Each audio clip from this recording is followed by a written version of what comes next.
Hey everybody, Josh here for Whiskey Wednesday for Argonaut Wine and Liquor. It is the last Wednesday of the month. That means it is drink local. As you can see, we're not in our normal studio. We are out. We are at Hound Distillers, their Highland tasting room. I'm joined by Craig.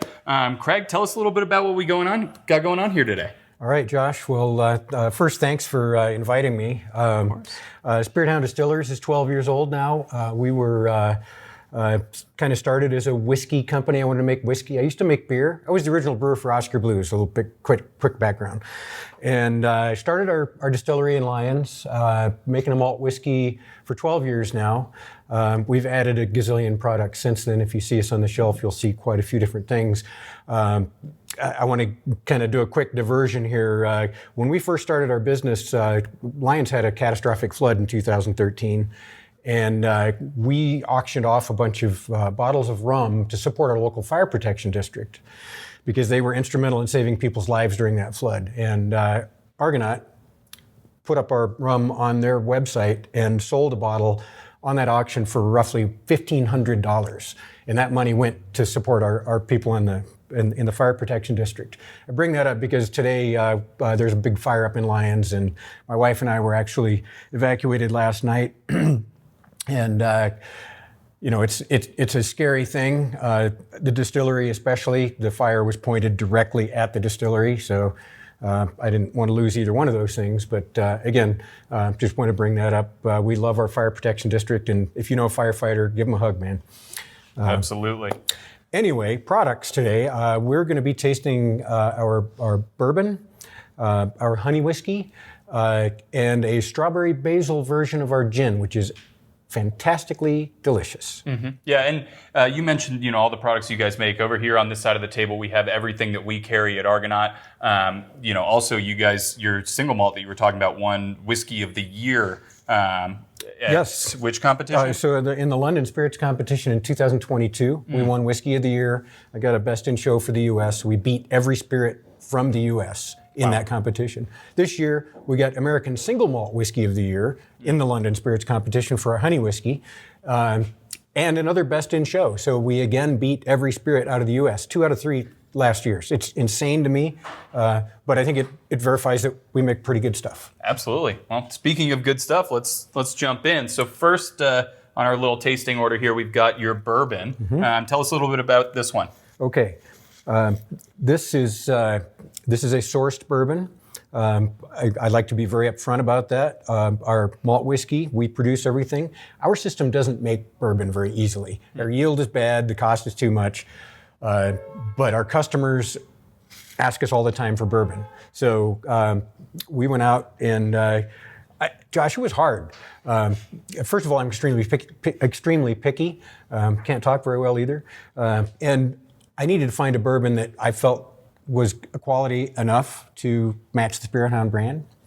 And that took sampling, like 40 different products from, and a lot of respected people. I was just not happy enough. We found one that I like. It won't always be the same supplier. We're going to continue to find barrels of bourbon that we like from whoever makes the best. Then we take that and we're doing a weird little twist. We finish the bourbon in our malt whiskey barrels. Which is just a unique thing, and it's a way for us to kind of, we call it, give it the Colorado kiss, right? Like, there's something that we want to do to really put our stamp on it. Yeah. Anyway, I think it's outstanding, and I think you get a little bit of that malt, especially I get it on the finish. Absolutely, and on the nose a little bit too. I mean, the nose just jumps out of the glass at you. I mean, it's sweet, it's a little bit chocolatey, and as soon as you said we finish in malt barrels, I was like, there's a little bit of that like kind of red fruitiness that sometimes you can get from a malt in the nose as well. I'm excited to try this one. Absolutely. And this, like all of our whiskeys, is also all single barrel.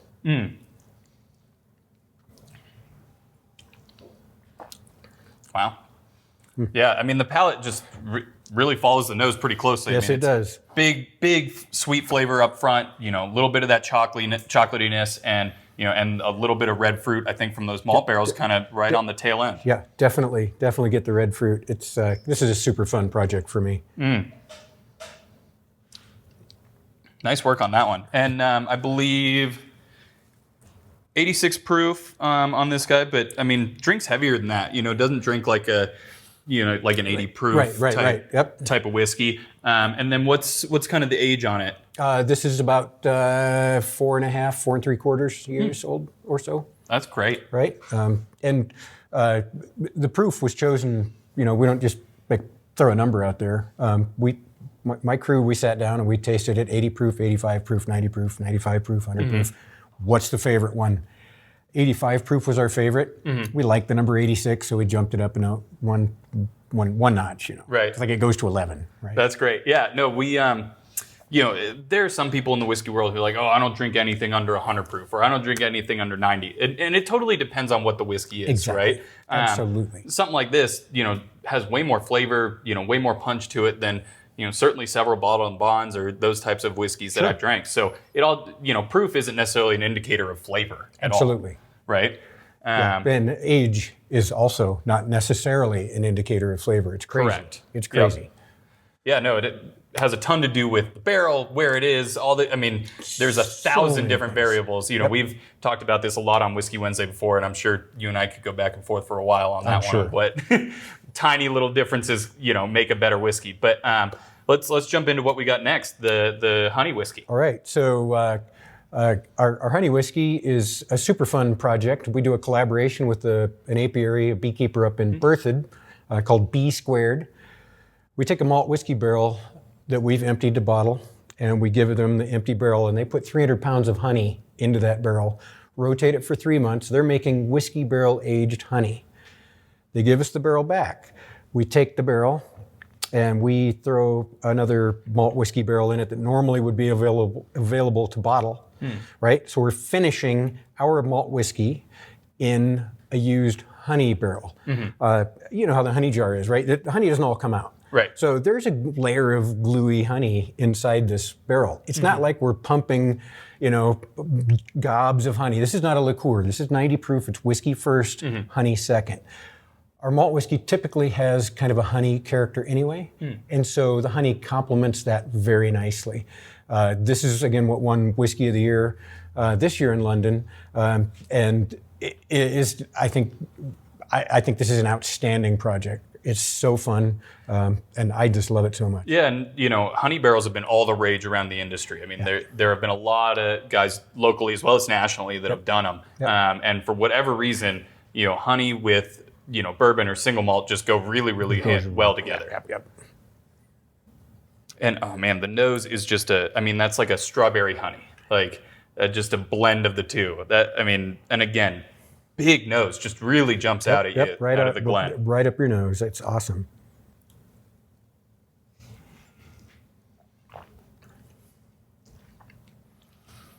So I get those honey notes. It's a little bit more sweet than our standard malt, but it's not like sickeningly sweet. No.